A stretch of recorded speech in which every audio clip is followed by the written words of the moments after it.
This is a walk around look from the top of the NASCAR car up tomorrow. I've got the underside video I've already done on this, so if you're looking at this, you want to see what one of these looks like from underneath, and every part that I know about explained to you. Try and look at that one too. But a real quick history on this car, which is also included in the other video, is this is a Hendrick Motorsport car, chassis 611, and it is a Dale Earnhardt car. It ran, in 2010, I believe, 2011, 2009, in that era. Started out actually as Jeff Gordon, and I think it took third in Chicago or something like that then. And it placed in a lot of different races and did pretty well, and then ended up being a spare car. And then when the, I guess the generation, 6 or 7 of the cars came out, the next gen after this, these were sold off to either, other racers or collectors or anybody that was going to buy them. So that's where this car ended up. But it's got everything in it. It's got the R07 358 motor in it. Got the air cleaner off of it right now. Pretty much all your stuff. So just a kind of a quick look at these things. Like I said, I'm not a huge NASCAR fan, and if you're a NASCAR super fan, you probably know more about some of this stuff than I do. I'm just a high-end car collector and car mechanic that I work on cars that are, vintage hot rods, old race cars, collector cars, some of the top show cars in the country, and things like that. So this is a collector car, so even though it's a race car, so that's why it's here. And I've got it running now, and we're going to take it to the Dallas Autorama here next week. So we're going to feature it with our club display. So anyway, the car here, let's start from the back, 'cause that's what I did on the other one. This is your fuel cell in the back, and this is a trunk. Actually, let's start with this before we go in here. This is one of the things that you have to, if you've ever really had a chance to mess with one of these things, the spoiler on these things, the air downflow, or the air push down on the rear, this is serious. I mean, you can literally hook a truck up to this thing, put a hole through it, and tow it. It's just solid, solid, solid. So that something that strong has a lot of force going on it. So they did a lot of testing in aerodynamics, especially on this car of tomorrow, which was they created a lot more aerodynamics and safety in this car than the former generation. So go back up to the trunk, lift it up. And so the fuel cell in here is, this is the next project I've got to work on. This thing's dead. I'm gonna pull the foam out of it and make it work just as a regular gas tank. So we're actually just running the car off of just gas going to the carb. So that's we'll be getting that tomorrow.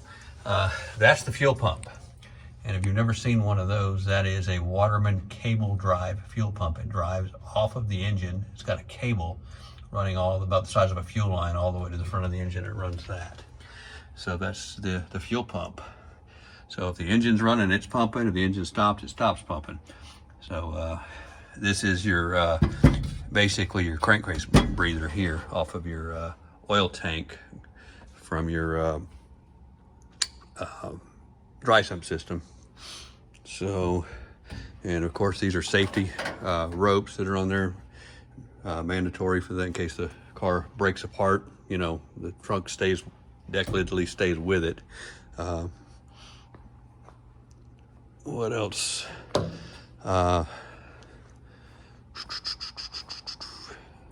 Okay. And of course you've got, your fuel fill here. This is supposed to have a tube here. This is if you see this is a test setup only fuel cell. Anyway, so next we'll go up to here. Your real, window. These are Lexan. These holes right here are where you put your driver down, and this one will adjust underneath the panhard rod.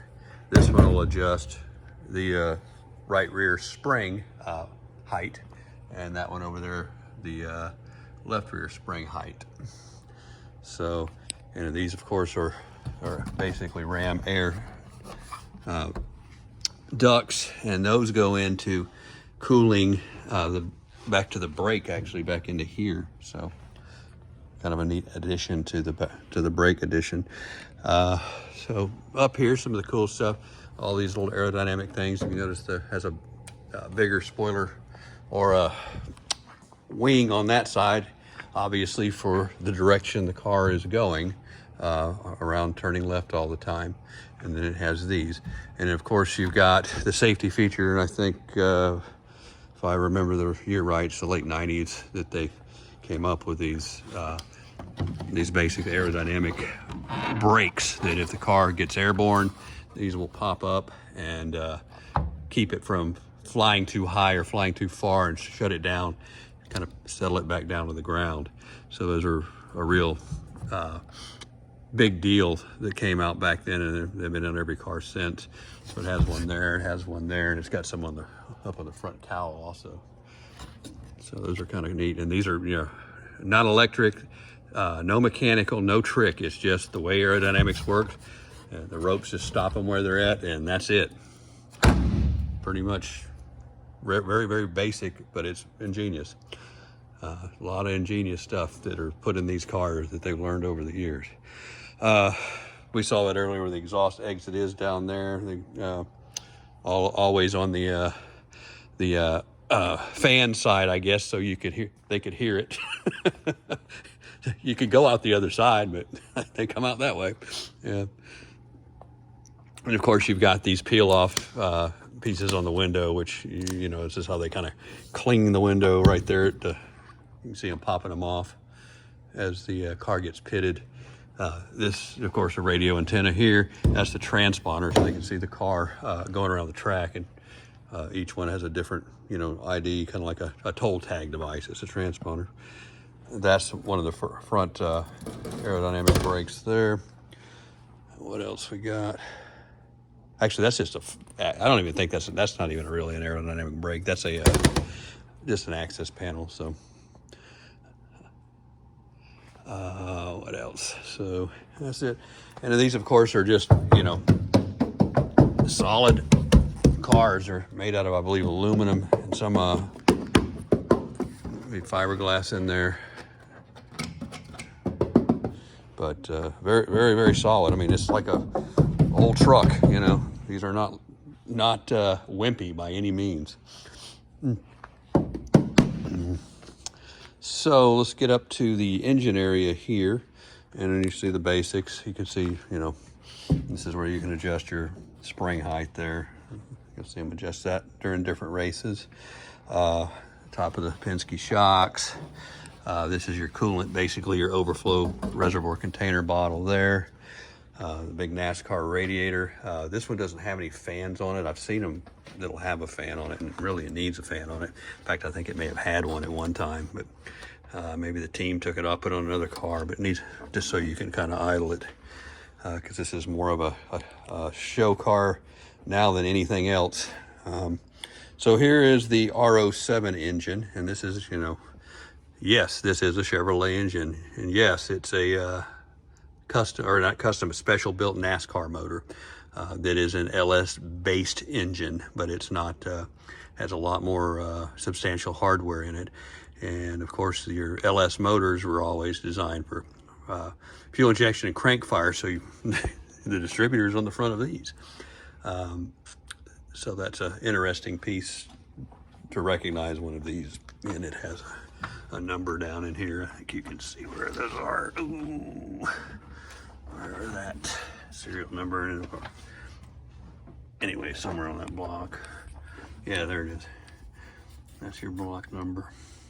So there's only a limited number of these made. But anyway, so that's one of those. And of course the intake, which is this big high-rise, huge ported carbureted intake. And basically your Holley 4150 on there is what these things run. And I think that is I think it's a 900 CFM carburetor with the flow bowls like that. And of course it's a double pumper with the secondary metering plates. And so this is your fuel regulator pressure regulator and fuel, like pressure sender. It tells you electric fuel pressure and things like that. Of course, your brake fluid there, clutch fluid. So, and it is a power steering, car. Very small alternator, and I think these things do pretty well, but I don't know the amperage they run on these. And the power steering unit down there, it's like a, oh, not a Saginaw, but what's the other GM pump like that? And it's on a box. It looks just like a aftermarket version of a, GM steering box there. So just a good old-fashioned design there. No rack and pinion stuff, which I think's better anyway, this way. So some of the things that you can see here, that's of course your oil pump. That is the dry sump oil pump, and it has several, like 5 or 6 hoses on there, so the plumbing to one of these things is just intense. And the oil pan on this is a big stainless steel oil pan that's designed just for this R07 engine. So you can see some things like what Hendrix did here, where you can take these off to get to access to the motor, which is nice. What else? Of course, you can see the big Brembo brakes from the top there. And I believe they're just 4-piston brakes, but they're big. And you see the spindles there, which are really high quality. The lower control arm, upper control arm, real high quality stuff. And of course, the headers, you can see them from here. You saw them from underneath if you watched the other video. And I think those are actually 2-inch primaries on these things, not 1 and 7/8 or something like that. What else? And your steering's pretty simple. You see a lot of hot rod type steering shafts like that. I'm sure they've done a lot of homework, and there's probably a lot more to meets the eye to their use of that, because there's so critical. I said there's just so many things. If you've been around cars as long as I have, just production cars and street rods and things like that, when you look at a car like this, you absolutely come to the conclusion that there's no way that you can take your old Mustang, your old Corvette, which that is a race car, but and make it a real, genuine race car like this. I mean, this car is just a purpose-built race car, nothing else. And you want to try and take one of these and make it a street car, it's not going to be very usable. Not any way possible to make it, I want to take my wife for a ride in it type thing or anything like that. Nope, not at all. So what else can we show you here? The hood is metal. So, I don't think it's aluminum. It might be. I need to get a magnet. Let's see. I bet it's steel. No, it's steel. So, yep. Steel body. Steel body. Up here. Yeah, that's actually steel. I thought this was going to be something different, but it's not. Whole car is steel. So, how about that? I did not know that. I should have known that, but I didn't. These are, of course, not. But so now we can look at some of the inside stuff here. Let me get the flag out of here. That's what I'm using to work the pedal, so I don't have to crawl in and out of it while I'm messing with it. Okay, so this is what the inside of one of these looks like. I've got the master on, so you can see all the gauges. And then if you wanted to start it up, that's the start switch right there. Turn it over there for a second. But I don't have the ignition on. I couldn't hear myself talk if I did, but there's a quick snap video of this thing running. So basically you've got 2 MSD systems over there, and this is, you switch them right here. It's redundant. over here is start, ignition, basically. And, you know, like any hot rod, you kind of turn the motor over, boom, boom, boom, boom, boom, to get some oil pressure up, and then kick the ignition on as you're pumping the pedal or got the fuel injection on or whatever kind of car it is. These are what spec gauges. They're real neat because if they're flashing red, they're out of spec. Actually, I'm killing the battery, so that usually is not flashing red. Your oil temp gauge there. So everything, of course, the car is off, and that kind of rides around and changes colors when it gets up in the hot zone. They'll turn in the red area. Same with the tack. It has those are neat.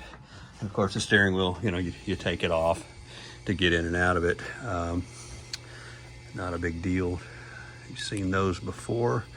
And the seat, of course, here, this is, you know, a full NASCAR racing seat. I'm not sure what brand this one is, but anyway, it's all carbon fibered up, very nice.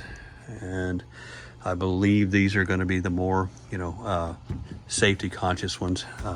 The padding's off over there. I got it down there. I got to put it back on. It's aged. I'm sure this thing is way out of date, because these things aren't fresh and brand new for the moment. They're not inspectable.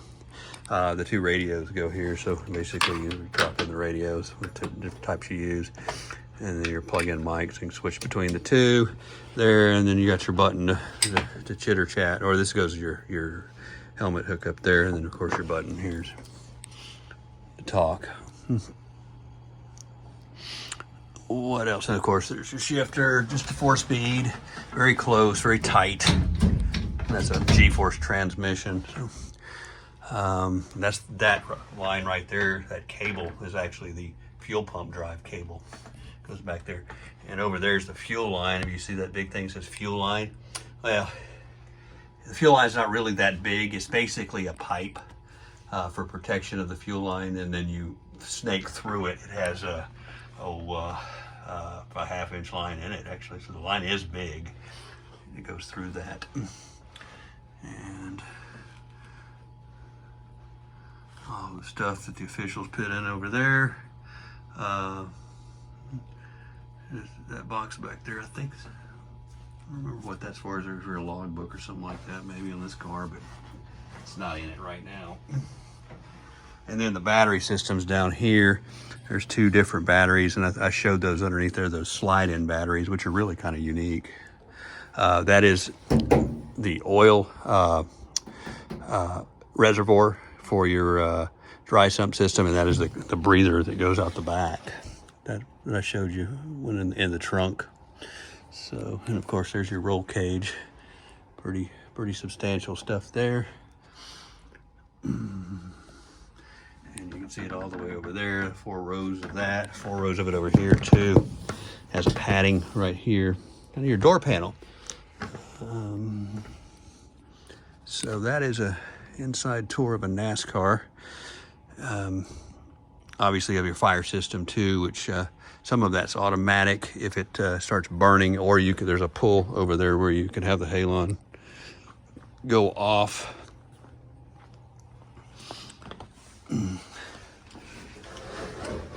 Right here, you can pull for that, and then it'll set it off. Wouldn't want to be in here when it did it. And yeah, that's that right there's the cable drive for the fuel pump. So, cable driven fuel pump. And of course you've seen one of those. That's a Ford piece. That's the solenoid. That's where where I'm hooking my cable up to keep the car running, because I got the slide-in batteries out. And then fuel line. So remember, that's just a pipe with a hose in there with that kind of hose going through it. So what else? And that's your car serial number here, which obviously this is number 88, and the chassis yeah, 611. So if you're a big NASCAR fan, you can look up what this car was and where it raced and everything. I said it's not a world beater winter, but it did pretty well. And of course, you know, they're all the Hendrix cars are pretty much were the same at that time. So Hendrix cars. What else can I show you guys? So I'm actually just giving myself a tour of these things too. I'm just kind of at all at a lot of it. Like I said, we've, you know, done a lot of work. You know, this is all my work over here, and this is a full-on, you know, race car, and more vintage, obviously, big old 540 engine in it, but it ain't got nothing on one of these as far as technology and what's behind it and the stuff like that. So, and I think I said it in the other video. Studying one of these cars real well will let you know real quick that there is no way you can ever make your street car into a race car. Not a real race car. This is a purpose built from the ground up.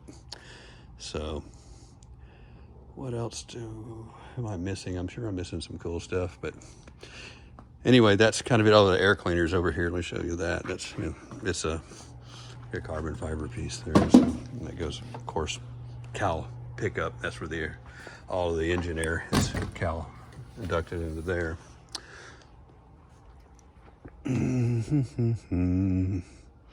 So that's it. Of course, you know, you put the hood down, you can pop these back, and it's got pins on it right there. So,